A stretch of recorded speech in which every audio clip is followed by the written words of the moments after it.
Good morning. हमारा आज का टॉपिक है यूनिट एंड डायमेंशन। तो यूनिट एंड डायमेंशन के चैप्टर को करने के लिए हमें लगभग सारे चैप्टर का ज्ञान होना चाहिए। जो बच्चा शुरू में ही 10th पास करके आया है उसे तो फिजिक्स के बारे में तो उतनी जानकारी नहीं होती है, तो जब तक उसे पूरी फिजिक्स समझ में नहीं आएगी उससे यूनिट डायमेंशन चैप्टर नहीं आएगा। तो जो अभी 11th में ही गए हैं तो वो एक बार जान लें, आपको समझ में नहीं आएगा फिर जैसे जैसे 2 साल बीतेगा फिर से यूनिट डायमेंशन चैप्टर पे आइए। तो दोबारा जब पढ़िएगा यूनिट डायमेंशन जो अभी 11th में ही गए हैं तो उनको फ़ायदा करेगा। एक बार में ही उसे यूनिट डायमेंशन चैप्टर समझ में नहीं आने वाला, क्योंकि इसमें पूरी फिजिक्स का निचोड़ है। ओके, और हम इस प्लेलिस्ट में हम एमसीक्यू टाइप ऑफ क्वेश्चन पे फोकस करेंगे कि एमसीक्यू टाइप ऑफ क्वेश्चन को कैसे किया जाए, क्योंकि एमसीक्यू टाइप ऑफ क्वेश्चन और सब्जेक्टिव क्वेश्चन दोनों के करने की अपनी अपनी विधि है। सब्जेक्टिव क्वेश्चन में आपको एक्यूरेट आंसर आना चाहिए, लेकिन सब्जेक्टिव में कि आपको लगभग आंसर भी आ गया तो आप उसे अप्रॉक्स मान के मार सकते हैं। ओके, तो इसमें हम ऑब्जेक्टिव अप्रोच को देखेंगे। इस प्लेलिस्ट में हमारा मेन मोटो नीट और जेईई मेन का क्वेश्चन है कि उसको किस तरह से अप्रोच किया जाए। इस प्लेलिस्ट में हम बोर्ड लेवल पे नहीं जाएंगे, बोर्ड लेवल के क्वेश्चन को कैसे सॉल्व किया जाए, उसके लिए दूसरे प्लेलिस्ट अवेलेबल है। यह एक्सरसाइज नंबर 1 है। देखिए, temperature can be expressed as derive quantity in terms of. Temperature को डिराइव क्वांटिटी के टर्म्स में हम किस तरह से लिख सकते हैं। तो देखिए, हमारे पास 7 फंडामेंटल क्वांटिटी होते हैं। सबसे पहला length, mass, time, temperature, current, amount of substance मतलब मोल, ल्यूमिनस इंटेंसिटी। ओके, हम पर कितना 1 2 3 4 5 6 7 शायद हो ही गया। ओके, और इसको छोड़ के बाकी सबका सब डिराइव क्वांटिटी होगा। तो यही 7 गो फंडामेंटल फिजिकल क्वांटिटी होता है। तो इसको हम डिराइव क्वांटिटी के टर्म में नहीं एक्सप्रेस कर सकते हैं। ये हमारा option number D, none of these. Now come to the question number 2। इसमें क्या है कि what is the unit of a in van der Waals equation. तो देखिए, वैन डेर वाल्स इक्वेशन में ए का क्या होगा डायमेंशन।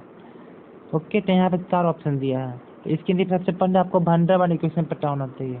तो वैन डेर वाल्स इक्वेशन होता है P plus a n by V square V minus n b is equal to n R T. Okay, ये आपका हुआ वैन डेर वाल्स इक्वेशन। तो हम हमेशा same type of physical quantity को ही add कर सकते हैं। अगर वो different type of physical quantity होगा तो हम उसको ऐड नहीं कर सकते हैं। तो अगर हमारा ये प्रेशर है P, तो n plus n by V square भी हमारा प्रेशर ही होगा। तो डायमेंशन में हम क्या कर देते हैं, एन बाई वी स्क्वायर का यूनिट को लिख देते हैं एटमॉस्फेयर के बराबर। और हमारा वॉल्यूम क्या हो रहा है लीटर में, और एन क्या है number of mole, that is the physical quantity. तो फंडामेंटल फिजिकल क्वांटिटी है वो। तो यहाँ पे ए, यहाँ पे एन का मान हम लिखते हैं मोल, और वॉल्यूम 1 वॉल्यूम लीटर और 2 वॉल्यूम लीटर स्क्वायर, ये हमारा एटमॉस्फेयर। तो हमारा आंसर कितना आ गया, ये इधर चला जाएगा और ये नीचे चला जाएगा। इसका आंसर क्या होगा, ए का डायमेंशन एटमॉस्फेयर लीटर स्क्वायर पर मोल। एटमॉस्फेयर लीटर स्क्वायर पर मोल। कौन सा option, option number B. Okay, now come to the question number 3। इसमें क्या कहा, random error can be eliminated by. तो रैंडम ईयर को कैसे इमिट कर सकते हैं, तो इसके लिए आपको बहुत सारा वैल्यू लेना पड़ेगा, बहुत सारा ऑब्जर्वेशन करना पड़ेगा, और बहुत सारा ऑब्जर्वेशन करने के बाद उसका मीन वैल्यू निकाल लीजिए, that is a random error. तो देखिए कौन सा ऑप्शन इसमें होगा, careful observation no, elimination of the cause no, measuring of the quantity with more than 1 instrument no, taking large number of observation and their mean. तो बहुत सारा observation लीजिए और उसका मीन निकाल लीजिए, तो उससे आपका रैंडम ईयर निकलेगा। Okay, Now come to the question number 4. If E is the charge and V is the potential difference, then T is the temperature, then the unit of EV by T. तो देखिए work done आपका होता है QV और E क्या होता है आपका EV हमारा एक तरह का चार्ज ही है। और जब हम QV बाई T लिखते हैं ये हमारा क्या हो गया वर्क बाई टेम्परेचर है ना। Q by T, T is not time, यहाँ पे T का हमारा टेम्परेचर लिखा है। अब आप क्या पढ़ें PV is equal to nRT। तो आपका PV भी एक तरह का वर्क ही है ना। ओके तो PV बाई T करेंगे तो हमारा क्या आएगा NR। NR का मान कितना आ गया हमारा PV बाई T। ये भी एक तरह का वर्क बाई टाइम आ गया।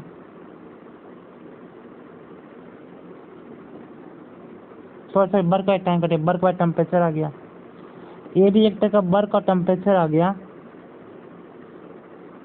ओके तो देखिए तो हमारा एक क्या आ गया PV by T is the work by temperature. और हमारा बोल्ट्जमैन कांस्टेंट क्या होता है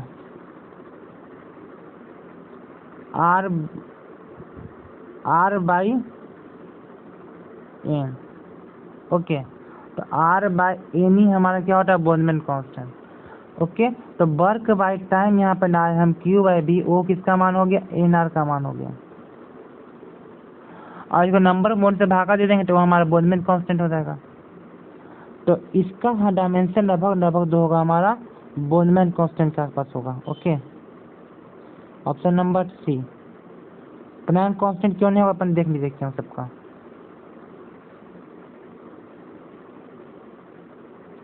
बाकी सभी ऑप्शन देखते हैं।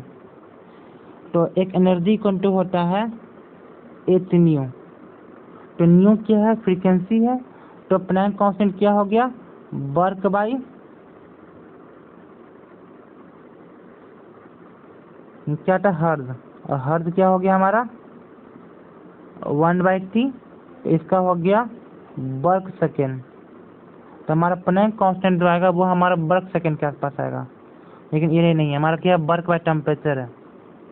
तो हमारा ए ऑप्शन नहीं हुआ। और स्टीफन कांस्टेंट क्या होता है E सिग्मा ए T पे पावर 4 और सिग्मा हमारा स्टीफन कांस्टेंट है। ये टेम्परेचर चैप्टर में पढ़ना है। तो ये क्या होगा और स्टीफन कांस्टेंट का मान वर्क बाई टेम्परेचर पे पावर 4 होगा ना। और यहाँ पे टेम्परेचर एक ही है तो ये चलते हमारा स्टीफन कांस्टेंट में नहीं होगा। ग्रेविटेशनल कांस्टेंट तो ग्रेविटेशनल कांस्टेंट में तो टेम्परेचर है ही नहीं। इसमें क्या होता है F = V m1 m2 by R square. इसमें टेम्परेचर का कोई दिक्कत ही नहीं है। तो यहाँ पे टेम्परेचर से भाग करेंगे कैसे। तो हमारा ऑप्शन नंबर D भी नहीं होगा। तो MCQ में आपको सारे ऑप्शन देखना पड़ते हैं। अब देखिए question number 5। F = x square then the relative is what. तो आपको पता है ना कि अगर F का मान 2 होगा x स्क्वायर होगा तो डेल्टा F बाई F का मान कितना होगा। जो यहाँ जो पावर होता है पावर को गुना कर देते हैं और डेल्टा x बाई x कर देते हैं तो 2 डेल्टा x बाई x। तो आंसर क्या होगा option number A। Now come to the question number 6। देखिए 6 में क्या लिखा हुआ है two quantity A and B have different dimension with mathematical operation given below of the physical meaningful। इसमें कौन सा फिजिकल मीनिंगफुल हो सकता है और जो डिफरेंट डायमेंशन का है। तो देखिए ऑप्शन नंबर ए क्या है मीटर पर सेकेंड। तो मीटर पर सेकेंड क्या होता है वेलोसिटी A/B मतलब क्या हुआ एक मीटर एक लेंथ है और एक टाइम है। ये हो सकता है एक कोई मीनिंगफुल टर्म दे सकता है। लेकिन क्या मीटर प्लस सेकेंड कोई ऑप्शन हो सकता है मीटर प्लस सेकेंड कैसे जो डिफरेंट फिजिकल क्वांटिटी को ना ऐड कर सकते हैं और ना ही उसको घटा सकते हैं। और कभी भी हमारा फोर्स जो है हमारा डिस्टेंस के बराबर हो जाएगा। Force is another physical quantity and the time is another physical quantity distance is another physical quantity. तो दोनों एक दूसरे के बराबर नहीं हो सकता। Now come to the question number 7 क्या करा which of the following system of unit not based on the mass length and time alone. इसमें से कौन सा देखिए मास नेट और टाइम पे डिपेंड नहीं करता। तो हमारा एसआई यूनिट, तो एसआई यूनिट क्या होता है, वो मास नेट टाइम पे डिपेंड नहीं करता, वो फंडामेंटल क्वांटिटी पे डिपेंड करता है। तो हमारा क्वेश्चन है 7 का option number A. Now come to the question number 8। 8 में क्या पूछ रहा है, यूनिट ऑफ नेटेंट हीट। तो नेटेंट हीट क्या होता है, H equal to M into N. तो एन का क्या हो गया, जूल पर यूनिट मास। तो मास क्या केजी, तो जूल पर यूनिट केजी। 8 का option number A. Now come to the 8 हो गया, ओके इसमें सेम रिपीट आ गया, कोई दिक्कत नहीं। Now come to the question number 9। Dyne second is the unit of. तो डाइन हमारा क्या है, एक तरह का फोर्स है। अब फोर्स इंटू टाइम, ये क्या होगा, हमारा मोमेंटम के बराबर होगा, क्योंकि फोर्स क्या पर है, dp/dt। तो हमारा dp का मान कितना आ गया, f/dt। तो फोर्स इंटू टाइम क्या हो सकता है हमारा, momentum, linear momentum, p equal to mass into velocity. Option number 9 का A. Now come to the question number 10। Illuminance of the surface is measured in. तो इल्यूमिनेंस किसी भी सरफेस का मेजर किस में होता है, तो लक्स में, है ना। तो किसी भी कितना ब्राइट है नहीं ब्राइट है, तो उसकी ब्राइटनेस ऑफ सब्सटेंस होता है लक्स में, हम लोग मेजर करते हैं। Now come to the question number 11। SI unit of electron polarisation.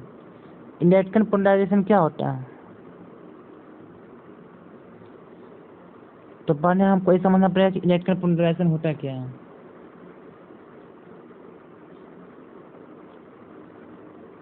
Okay, तो इलेक्ट्रॉन पोलराइजेशन जो होता है वो होता है चार्ज पर यूनिट एरिया, इसको बोलते हैं इलेक्ट्रॉन पोलराइजेशन। तो चार्ज क्या हुआ हमारा कूलम, और एरिया मतलब क्या हुआ मीटर स्क्वायर। 11 का ऑप्शन नंबर है। Now come to the question number 12। The SI unit of coefficient of mutual inductance of the coil. तो mutual induction of the coil का क्या एसआई यूनिट होगा, तो हेनरी, हेनरी द इसका SI unit होता है। 12 का ए। क्योंकि हम आगे के चैप्टर में पढ़ेंगे, क्लास 12 में पढ़ना है ये अगले सेशन में, कि जो हमारा जो ईएमएफ प्रोड्यूस होता है माइनस एम di/dt। ओके, और ये हमारा हुआ म्यूचुअल इंडक्शन, और सेल्फ इंडक्शन की बात होगा तो माइनस एल di/dt। तो एम को बोलते हैं म्यूचुअल इंडक्शन और एन को बोलते हैं सेल्फ इंडक्शन। और ये हुआ हमारा जो ईएमएफ इंड्यूस हुआ, ओके, करंट के चेंज की वजह से, जो हमें क्लास 12 में पढ़ना है इलेक्ट्रोमैग्नेटिक इंडक्शन में। इसलिए हमने कहा था इन डायमेंशन को ठीक से समझने के लिए आपको पूरी की पूरी सीरीज पढ़नी पड़ेगी, नहीं तो आपको जो है समझ में नहीं आएगा कि क्या कह रहा है, कि सेल्फ इंडक्शन क्या होता है, म्यूचुअल इंडक्शन क्या होता है, इल्यूमिनेशन क्या होता है, ब्राइटनेस क्या होता है। तो हर चीज़ को आपको धीरे धीरे सीखना पड़ेगा। इस चैप्टर में आप सिर्फ इसका ओवरव्यू ले सकते हैं। Now come to the question number 13। Light year इधर, लाइट ईयर क्या होता है कि लाइट को एक साल में जितना डिस्टेंस ट्रेवल करता है उसको बोलते हैं 1 light year. Distance travel by light in free space in 1 year is a light year. ऐसा यूनिट ऑफ प्रेशर, तो प्रेशर का ऐसा यूनिट क्या होता है, पास्कल, है ना। इसका आंसर कौन सा होगा, सी। आपको याद रखना सीधे। Electron volt is the unit of, तो इलेक्ट्रॉन वोल्ट जो है हमारा मतलब क्या हुआ, Q इंटू भी, ये हमारा होता है वर्क के बराबर। वर्क क्या होता है, एनर्जी होता है। Option number C. Dimension of impulse, तो इम्पल्स का डायमेंशन क्या होगा, इम्पल्स क्या होता है, कि फोर्स जब छोटा सा टाइम के लिए लगता है तो उसको बोलते हैं इम्पल्स, और ये होता है हमारा लीनियर मोमेंटम के बराबर, क्योंकि फोर्स इक्वल टू dp/dt और एफ इंटू टी हमारा क्या आ जाएगा लीनियर मोमेंटम, और इम्पल्स क्या होता है फोर्स जब छोटे समय के लिए लगता है उसको इम्पल्स बोलते हैं। लीनियर मोमेंटम मतलब मास इंटू वेलोसिटी, एम और लीनियर मोमेंटम का nt-1। ओके, यहाँ पर देखिए लीनियर मोमेंटम का डायमेंशन आ गया मास और वेलोसिटी का आ गया nt-1, mnt-1, option number A. Now come to the question number 17। इसमें क्या लिखा extra unit of pole strength. तो पहले आपको समझना पड़ेगा पोल स्ट्रेंथ क्या होता है। तो अगर कोई मैग्नेट है तो उसका पोल स्ट्रेंथ m है, तो हमारा उसका मैटिंग मोमेंट होता है पोल स्ट्रेंथ इंटू उसका दूरी। तो हमारा मैटिंग क्या होता है P/2L। ओके, और हमारा ये क्या होता है मैटिक मोमेंट क्या होता है हमारा NIA/2L। इन हुआ नंबर ऑफ टर्न, आई हुआ हमारा करंट, ए हुआ एरिया। तो इसका क्या होगा ऊपर एरिया हमारे ऊपर 2 गो नेंथ है और नीचे 1 गो नेंथ, तो ऊपर हो गया नेंथ और हमारा आई हुआ करंट एम्पियर। तो इसका क्या होगा एम्पियर मीटर। ओके, तो हमारा क्या हो गया एम्पियर मीटर हो गया, ऑप्शन नंबर बी।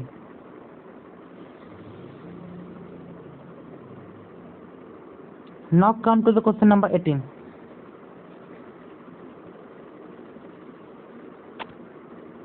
इसमें क्या पूछ रहा है भी किस डायमेंशन लेस, इसमें कौन सा डायमेंशन लेस होगा। तो ऊपर का भी और नीचे का भी दोनों का अगर सेम होगा तब वह डायमेंशन लेस होगा। तो देखिए पहले option number A force by acceleration. तो देखिए F equal to M A होता है, ये भी आप पढ़ चुके हैं। अब फोर्स बाय एक्सलेशन तो मास हो जाएगा ना जी, तो मास के पास तो कोई डायमेंशन होगा ही। वेलोसिटी बाय एक्सलेशन, तो देखिए एक्सलेशन इक्वल टू क्या होता है v/t। तो वेलोसिटी बाय एक्सलेशन क्या हो जाएगा हमारा टाइम इक्वल टू हो जाएगा वेलोसिटी बाय एक्सलेशन। तो हमारा ऑप्शन नंबर बी भी गया। ऑप्शन नंबर सी में क्या दिया है वॉल्यूम बाय एरिया। तो वॉल्यूम बाय एरिया कैसे होगा जी, वॉल्यूम बाय एरिया तो नेंथ हो जाएगा। ऊपर वॉल्यूम के कारण 3 नेंथ है और एरिया के कारण नीचे 2 नेंथ है, तो ऊपर हुआ 3 गो नेंथ और नीचे हुआ 2 गो नेंथ। ओके, तो इसका क्या हो गया एल आ गया है ना, इसका कुछ न कुछ डायमेंशन हो गया। एनर्जी, तो एनर्जी अब वर्क एक ही चीज होता है, जितना वर्क डन करते हैं उतना एनर्जी प्रोड्यूस होता है। तो दोनों सेम डायमेंशन का हुआ तो ये हो जाएगा हमारा dimensionless, option number D. Okay, now come to the question number 19। Potential is measured in, potential को कैसे मेजर कर सकते हैं। तो हम क्या पढ़े हैं वर्क डन होता है वो क्या होता है Q इंटू वी। तो हमारा भी क्या हो गया वर्क बाई क्यू, वर्क हमारा दून हो गया और ये हमारा कूलम हो गया। तो दून पर कूलम क्या हो गया हमारा option number A. Now come to the question number 20। Maxwell is the unit of. तो मैक्सवेल किसका यूनिट है। ओके, तो आपको पता है 1 वेबर इक्वल टू 10⁻⁸ मैक्सवेल। तो जो हमारा वेबर है वही हमारा मैक्सवेल है। और तो वेबर क्या होता है मैट्रिक फ्लक्स B.A, इसी को बोलते हैं, इसी का ऐसा unit weber tesla metre square. Okay, इसका ऑप्शन कौन सा हो गया 20 का सी। ओके, फ्लक्स का मतलब भी होता है कुछ मतलब एरिया, तो यहाँ पे मैट्रिक फ्लक्स इंटू एरिया इसको बोलते हैं मैट्रिक फ्लक्स और इसका यूनिट होता है वेबर।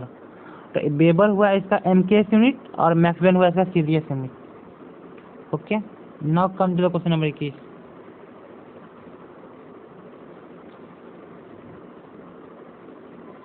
इसमें क्या कह रहा है the mass of a liquid flowing per second per unit area of cross section of a tube is proportional to difference across the end, pressure difference across the end and the average velocity across the liquid. Okay तो आपको क्या कह रहा है कि mass per unit second per unit area, तो आपका M is directly proportional to pressure पे पावर एम और वेलोसिटी पे पावर सॉरी क्या था हमारा, यह प्रेशर पे पावर एन था और वेलोसिटी पे पावर एम था। ये क्या मास पर यूनिट पर यूनिट एरिया, तो मास पर यूनिट पर यूनिट एरिया क्या हो जाएगा एम एन -1 मास पर यूनिट लेंथ, वही है ना, फिर मास पर यूनिट सेकेंड अब पर यूनिट एरिया, तो पर यूनिट सेकेंड का क्या होने वाला है इसका एम t-1 और इसका एरिया का होगा n-2। अब आ गया देखिए हमारा ऑप्शन, इसको थोड़ा ध्यान देखना है कि क्या लिखा है। तो mass per unit second per unit area, ये हमारा एम का डायमेंशन आ गया। और ये क्या है हमारा प्रेशर पे पावर एन, तो प्रेशर क्या होता है फोर्स बाय एरिया, फोर्स होता है एम एन t-2, एरिया से भागा देंगे तो इसका क्या होता है डायमेंशन एम n-1 और t-2। ठीक है, ये हो गया हमारा, इस पे पावर हमारा n है और हमारा v क्या है वेलोसिटी, तो वेलोसिटी पे पावर हमारा m है। अब हमको क्या चाहिए m और n का, यहाँ पे देखिए n = सीधे हमारा 1 आ जाएगा। ओके, और यहाँ पे क्या है देखिए, यहाँ पे n, क्योंकि m पे पावर n और m पे पावर n होगा तो n = 1 सीधे है। अब m का देखिए, तो m के लिए क्या करेंगे, तो यहाँ पे लेंथ का देखते हैं, तो क्या लिखे देखेंगे -n + m = तो हमारा लेंथ का क्या है हमारा -2, तो n का हमारा 1 आ गया है और m का हमारा कितना आ जाएगा देखिए, तो -1 उधर जाएगा तो कितना होगा -1, देखिए इधर हुआ -2 इधर हुआ -1, तो यहाँ पे उधर -1 जाएगा तो उधर +1 हो जाएगा, तो -2 + 1 -1, तो m का भी मान कितना आएगा हमारा -1। तो इससे हमारा दोनों का रिश्ता में क्या आ गया m = -n, option number B. Okay, now come to the question number 23। Newton per KG is the unit of, तो न्यूटन पर केजी क्या है, तो न्यूटन हमारा जो होता है फोर्स है, अब फोर्स पर यूनिट मास, ये हमारा क्या होता है एक्सेलरेशन हो जाएगा, option number C. Now come to the question number 24। Which physical quantity have the same dimension. Okay, इसके लिए आपको एक एक चीज चेक करना पड़ेगा इसमें कि किसके पास सेम डायमेंशन हो सकता है। देखिए moment of Kapan and work, तो मोमेंट ऑफ कपन क्या होता है हमारा F × F×r और वर्क होता है F.d। देखिए तो इसका तो पढ़ने में आ गया, और टॉर्क और वर्क का डायमेंशन हमारा सेम ही आएगा, लेकिन दोनों दो चीज़ें हैं, दोनों दो फिजिकल क्वांटिटी है, एक डॉट प्रोडक्ट है तो एक क्रॉस प्रोडक्ट है, जो कि आप आगे समझिए वो सब क्या होता है। फोर्स एंड पावर, तो नहीं, फोर्स कोई दूसरा चीज़ होता है, पावर होता है वर्क बाय टाइम, दो डिफरेंट फिजिकल क्वांटिटी है। Latent heat and specific heat, ये भी दोनों दो डिफरेंट फिजिकल क्वांटिटी है। एंड वर्क एंड पावर यहीं पे भी कर दिए, तो वर्क दूसरा भी बताते हैं, वर्क होता है एक हुआ, और वर्क में जब टाइम से भागा देंगे तो पावर होगा, और वर्क होता है फोर्स इंटू डिस्टेंस होता है, तो डी भी नहीं, तो हमारा ऑप्शन है 24 का ए। इसके लिए आपको पूरी की पूरी फिजिक्स की ज्ञान होनी चाहिए तभी बनेगा question. Now come to the question number 25। तो 25 क्या है, द एक्सप्रेशन ऑफ mn पे पावर -1 t पे पावर -2 डज नॉट रिप्रेजेंट, तो इसमें से यह क्या रिप्रेजेंट नहीं करता। ओके, तो सबसे पहले हम चारों का डायमेंशन निकाल लेंगे और फिर इसको मैच करेंगे। इसका एक यही तरीका है, इस टाइप का क्वेश्चन पूछेगा तो यही करेंगे। तो प्रेशर का क्या होता है, फोर्स पर यूनिट एरिया, अब फोर्स होता है mass into acceleration by area. तो मास का हो गया m, एरिया का एक्सलेशन का हो गया n t-2 और हमारा एरिया का हो गया नीचे में n स्क्वायर। इसका मान आ गया m n-1 t-2।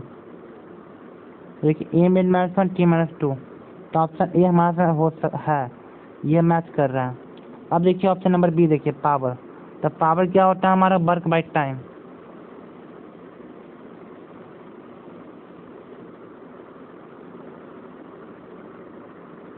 Work by time का क्या होगा, वर्क का m t-2 और टाइम का नीचे t। तो हमारा इसका डायमेंशन कितना आ गया, m n t-3। देखिए ये मैच नहीं कर रहा, तो ऑप्शन नंबर बी। तो क्या मैच नहीं कर रहा वो पूछा है।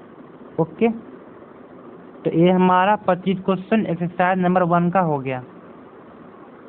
अब नेक्स्ट एक्सरसाइज हम नेक्स्ट वीडियो में करेंगे।